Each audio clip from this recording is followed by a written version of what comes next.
அமெரிக்காவின் முன்னாள் அதிபர் ஜோ பைடன் தனது 4 ஆண்டுகால பதவி காலத்தில் கையெழுத்திட்ட மொத்த நிர்வாக உத்தரவுகளின் எண்ணிக்கை வெறும் 162 மட்டுமே. ஆனால் அமெரிக்காவின் புதிய அதிபராக டொனால்டு ட்ரம்ப் பதவியேற்ற 100 நாட்களில் 140 உத்தரவுகளில் கையெழுத்திட்டு உலகை உலுக்கிய அதிரடி நிகழ்வுகள் குறித்தும் இந்த குறுகிய காலத்தில் ட்ரம்புக்கு எதிராக 200க்கும் மேற்பட்ட வழக்குகள் பதிவு செய்யப்பட்டுள்ளது குறித்து விவரிக்கிறது இந்த செய்தி தொகுப்பு. டொனால்டு ட்ரம்பின் 2வது பதவி காலத்தில் அமெரிக்கா வெளியுறவு கொள்கையில் பல அதிரடி மாற்றங்களை உலகம் கண்டுள்ளது. பல விவகாரங்கள் சர்ச்சைக்குரியதாக மாறி நீதிமன்றம் சென்றுள்ளன.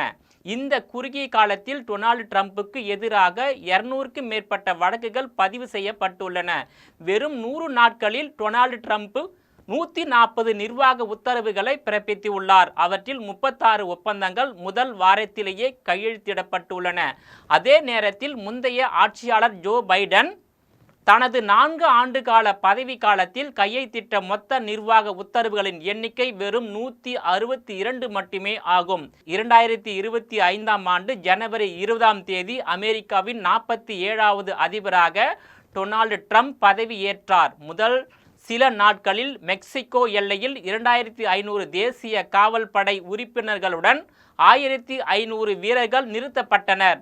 கிரீன்லாந்து மற்றும் பனாமா கால்வாய் இணைக்கப்படும் என்றும் கனடா அமெரிக்காவின் 51வது மாநிலமாக மாறக்கூடும் என்றும் அவர் அறிவித்தார். இந்தியா, சீனா உள்ளிட்ட நாடுகள் மீது பரஸ்பரம் என்ற பெயரில் பழிவாங்கும் வரிகளை விதிப்பதன் மூலம் டொனால்டு ட்ரம்ப் சர்வதேச வர்த்தக போரை தொடங்கினார்.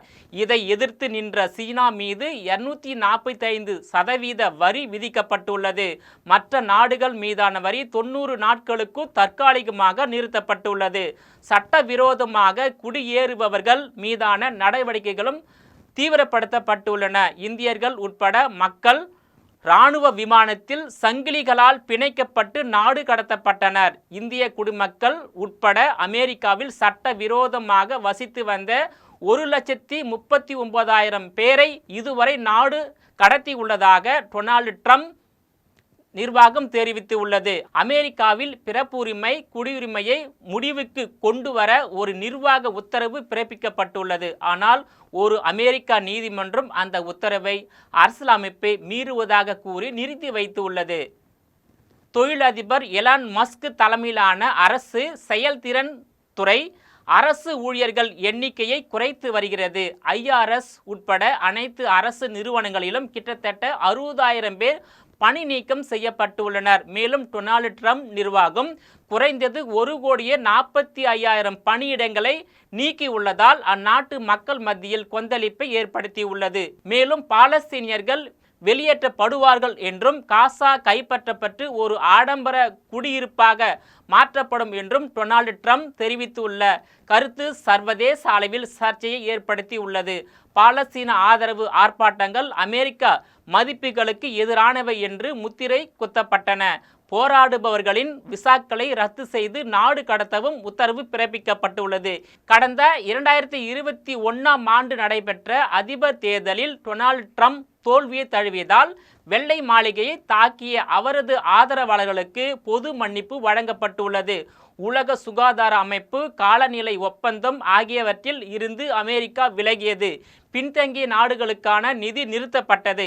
நாட்டில் இப்போது 2 வகையான மக்கள் மட்டுமே இருப்பார்கள் என கூறி திருநங்கைகளுக்கு எதிரான நடவடிக்கைகளை மேற்கொண்டார். தேர்தல் நேரத்தில் தான் அளித்த வாக்குறுதிகளை நிறைவேற்றி வருவதாக கூறும் டொனால்டு ட்ரம்ப் 100வது நாள் கொண்டாட்டத்தின் ஒரு பகுதியாக மிச்சிகன் மாகாணத்தில் பேரணி ஏற்பாடு செய்யப்பட்டுள்ளது. அமெரிக்காவின் அதிபராக டொனால்டு ட்ரம்ப் பதவியேற்ற 100 நாட்களில் 140 உத்தரவுகளில் கையெழுத்திட்டுள்ள திட்டங்கள் மற்றும் சட்டங்கள் அமெரிக்க நாட்டு மக்களையும் உலக நாட்டு மக்களையும் உலுக்கி உள்ளதோடு டொனால்டு ட்ரம்பின் இத்தகைய நடவடிக்கைகளுக்கு எதிராக அமெரிக்காவிலும் உலகின் பல்வேறு நாடுகளிலும் மக்கள் போராட்டத்தில் ஈடுபட்டுள்ளதால் டொனால்டு ட்ரம்பின் உலகையே உலுக்கி வரும் அதிரடி நிகழ்வுகள் தொடருமானால் டொனால்டு ட்ரம்ப் தொடர்ந்து 4 ஆண்டு காலம் பதவியில் நீடிப்பாரா என்ற கேள்வி சர்வதேச அளவில் பேசு பொருளாக மாறியுள்ளது குறிப்பிடத்தக்கது. நேயர்களை மீண்டும் இது போன்ற மற்றொரு நிகழ்ச்சியில் சந்திக்கிறேன். அதுவரையில் உங்களிடமிருந்து விடைபெறுவது